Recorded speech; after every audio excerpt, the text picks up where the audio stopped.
Hello, everybody. This is Darren Redmond from FHT Sports with an NFL Draft edition of Redmond's Wrap Up. We're not going to talk about who should be selected by what team and who jumped so high or who did the 40 and so many things. So many people have talked about that stuff. And while it has merit, I want to talk a little bit about my perception of some of the myths over the years that are used to try to draw people into the NFL draft, and some things that I think, quite frankly, you might want to avoid. First is this idea that you should take the best person on the board. While this will have some merit sometimes if you have an unbelievable need at a certain position, remember, this is a team game. It's one of the few games out there, football, and I played it in college and I coached it in college, so I think I have a working knowledge of it. Not any more or any less than anybody else who has the same pedigree. And there are those who have a lot higher pedigree. But to say that this is an individual sport, obviously if you have a Dan Marino out there and you have a so-so quarterback, go after them, absolutely.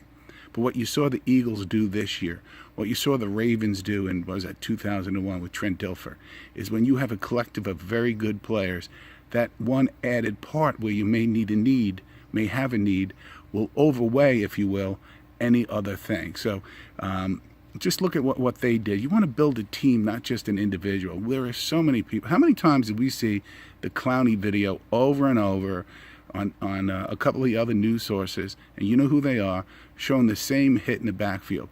Now, Clowney has been a good player, but was he the best fit at that time for that team? I don't know. Arian Foster was getting a little older. Maybe a little help on the line might have been a place to go. And again, that's not dogging at all on Clowney, who's an unbelievable talent. But I'm just trying to use that as an example. So, this take the best available person on the board. No, you're going to find the person that's going to fit long-term into your needs, regardless of the sport. Do you have a person who's coming up on a contract that is going to be too top-heavy for the team? Do you need to replace that person? So this vacuum best talent on the board is just superfluous at best. Second, defense wins championships.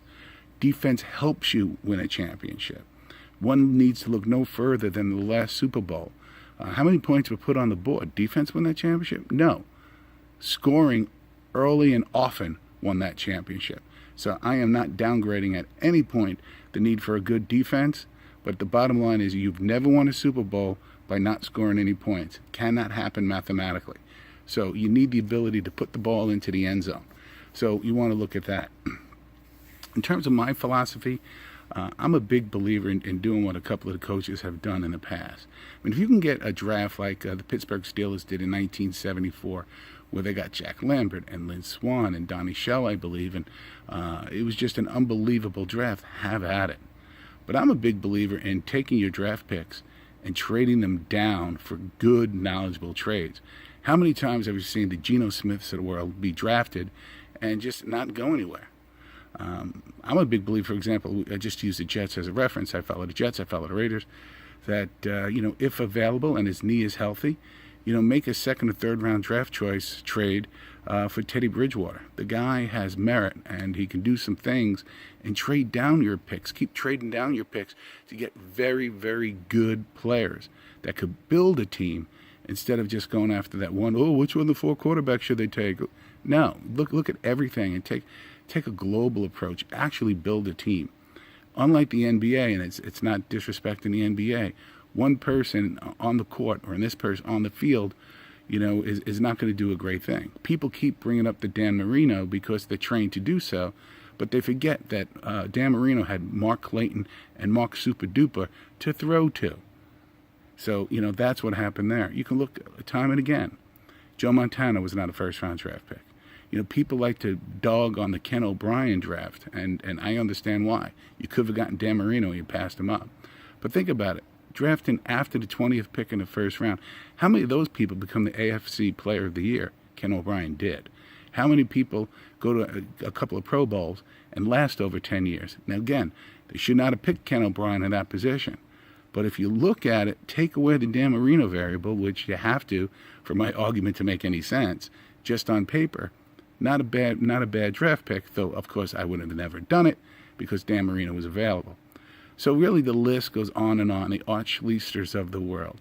these people that are picked that are supposedly really good, the Jeff Georges, and the list goes on and on. You hear about them. They're just praised on these certain shows and in that how great they are, but do they really have a lasting impact?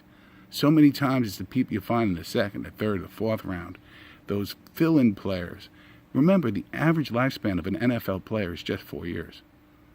It is the rare person that can last 10 to 15 years.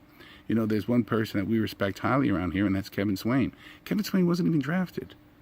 He had to go the free agent route. He played in the XFL. He played in the Arena League, and then was the slot receiver for the New York Jets and had a wonderful career, and later on with the Eagles.